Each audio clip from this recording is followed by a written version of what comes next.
on se retrouve aujourd'hui pour une nouvelle vidéo.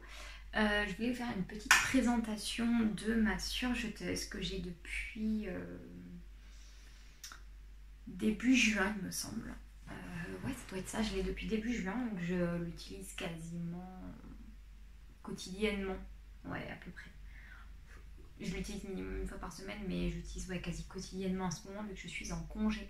Donc j'en profite pour vous faire ça. Donc il s'agit de la Juki MO4S. Je vous fais une vidéo de présentation parce qu'on ne la voit pas souvent sur YouTube, sur internet je trouve. Et pourtant c'est une super machine. Donc moi en surjeteuse auparavant, donc je n'en avais pas, j'utilisais celle de ma maman qui est une Toyota qui a environ 10 ans. Elle a des boutons devant à régler. Voilà que j'utilisais.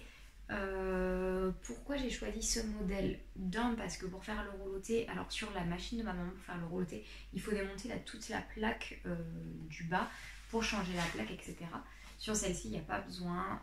Je fais énormément d'ouvrelets roulotés à la surjeteuse. Donc c'est plutôt pratique de ne pas avoir trop de manipulations à faire. De toute façon, je vous ferai des tutos qui seront disponibles sur ma chaîne YouTube. Je vais vous faire un ourlet rouloté pour que vous puissiez voir. Et puis après, je ne sais pas ce que je pourrais vous montrer. On verra si j'ai des choses qui me viennent à l'esprit. Donc c'est une surjeteuse, pas une recouvreuse. Donc on surjette avec, soit en 3 fils si on veut juste surjeter normalement comme dans les règles de l'art. Sinon on peut faire un surjet 4 fils. Moi en général je fais du 4 fils parce que je trouve ça plus joli. On peut assembler également un surjet 4 fils. Et moi je m'en sers donc pour faire mon rouloté. Donc pour vous montrer un petit peu la jean jupe que je suis en train de faire. Hop. Voilà ce que donne, petite mise au point. Est-ce que ça va se faire? Voilà ce que donne donc le surjet. C'est un truc très très propre, hein. Franchement, là je l'ai fait en 4 fils, c'est super propre. Et je vais vous montrer ce que donne un rouloté avec. J'ai mes petits tissus de test. Donc après ça dépend toujours de toute façon des réglages. On va le faire comme j'aime. Voilà, ça fait un rouloté très très fin. J'ai eu l'occasion de comparer, alors j'ai pas l'eau avec moi.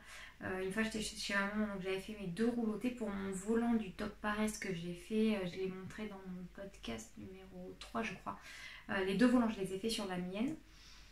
Et le volant le bas, vu que j'avais un tissu voile comme ça très fin, je l'ai fait sur celle de ma maman. Et au final elle fait un surjet, un rouloté beaucoup plus serré.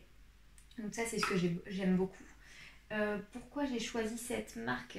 Parce que si vous me suivez depuis quelques temps, vous savez que ma maman est en train de passer un CAP couture. Elle s'est acheté une Juki en piqueuse plate. Et en fait j'ai trouvé que c'était super bien comme marque. Il y avait de très bons retours. C'est une marque japonaise qui est plutôt robuste. Et donc il y avait de très bons retours. Donc j'ai décidé de me lancer là-dessus. C'est un beau rapport qualité-prix je trouve. Elle n'est pas compliquée à enfiler, je vais vous montrer.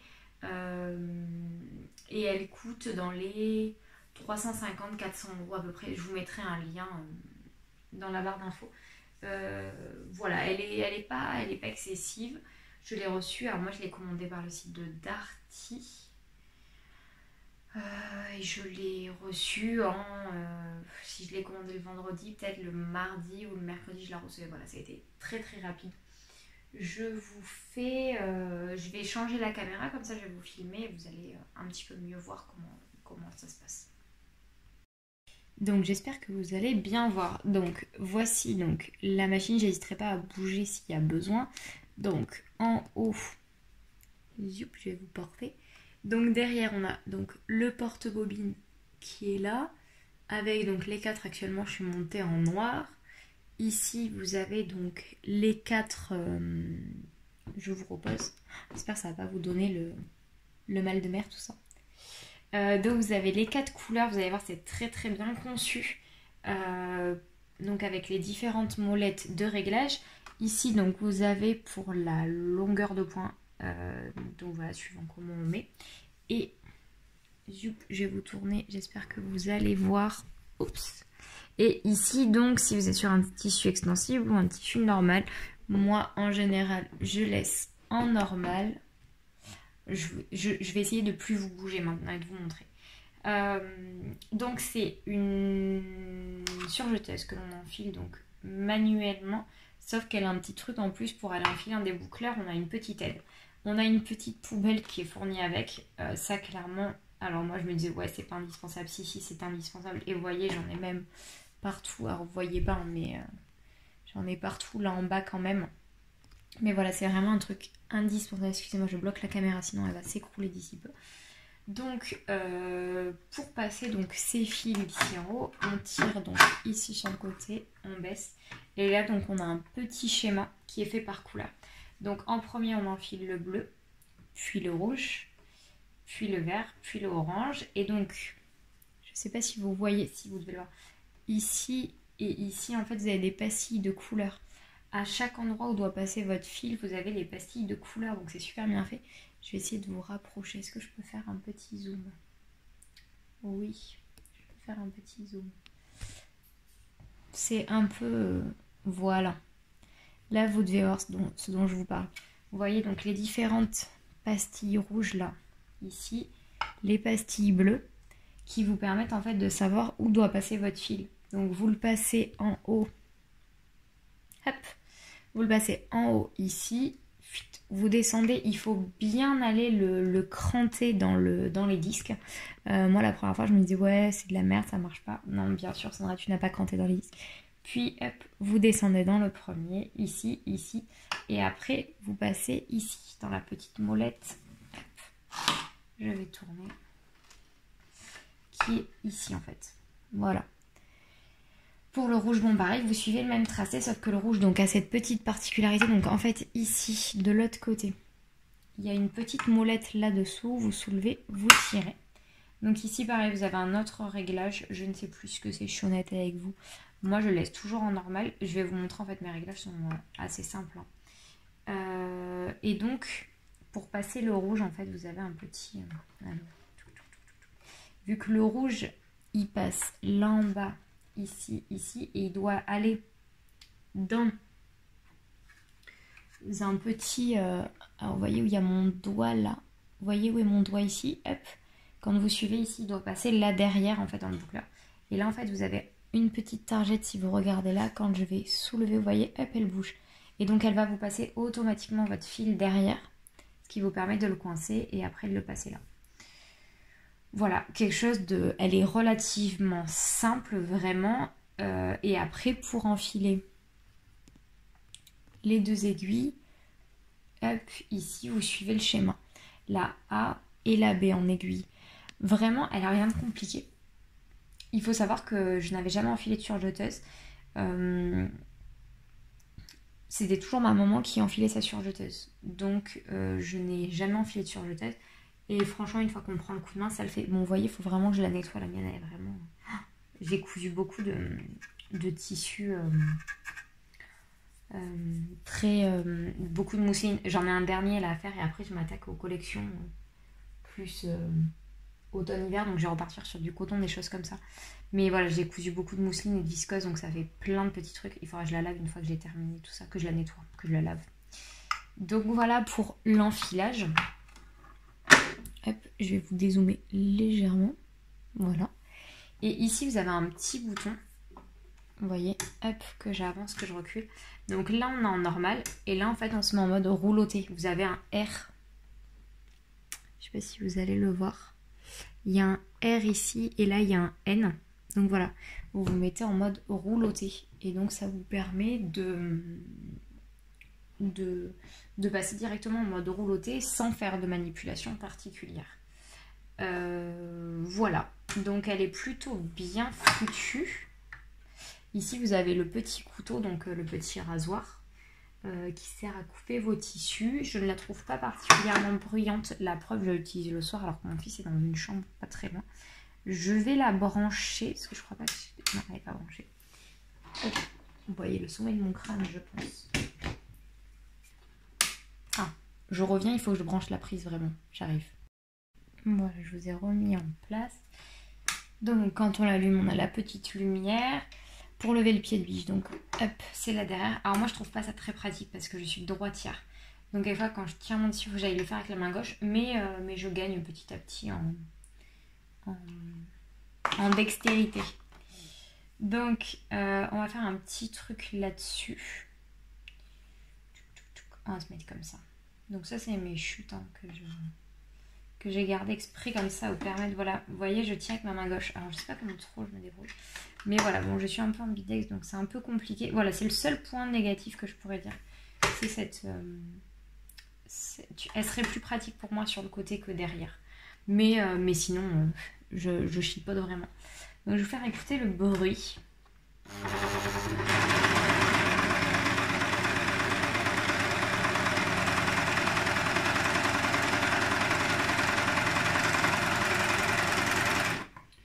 Voilà, je trouve qu'elle n'est pas particulièrement bruyante, pas plus qu'une machine à coudre.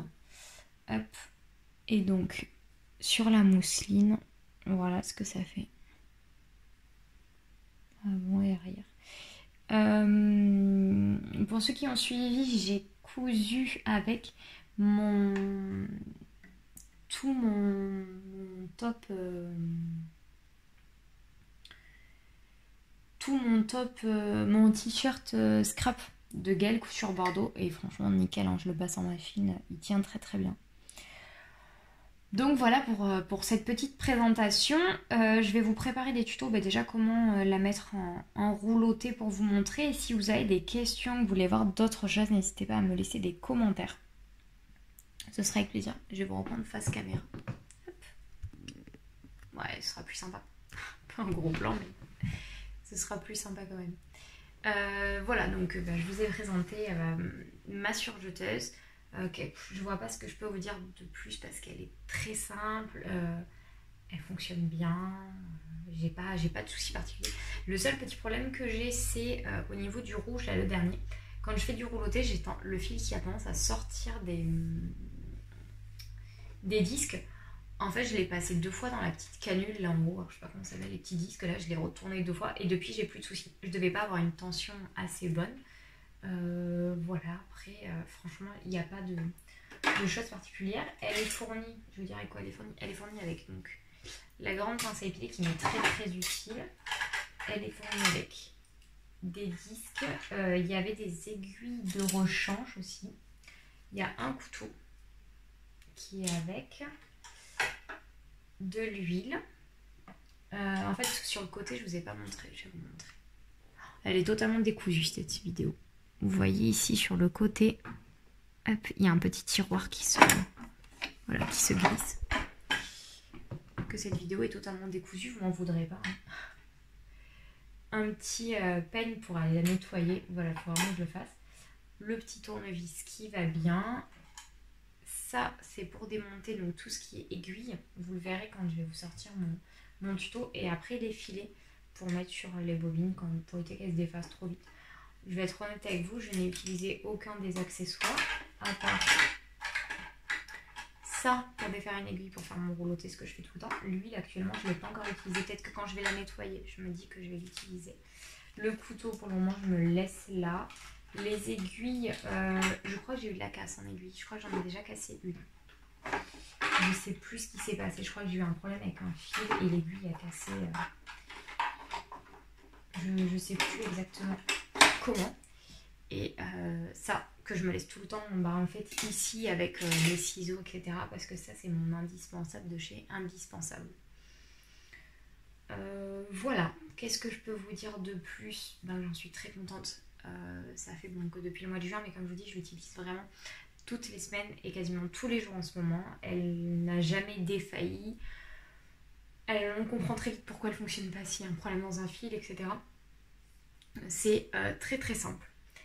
Eh bien écoutez, sur ce je vous laisse. N'hésitez pas si vous avez des questions, si vous ne comprenez pas quelque chose, si vous voulez plus d'infos, je vous répondrai avec grand plaisir. Je vous dis à très bientôt et passez une très belle journée.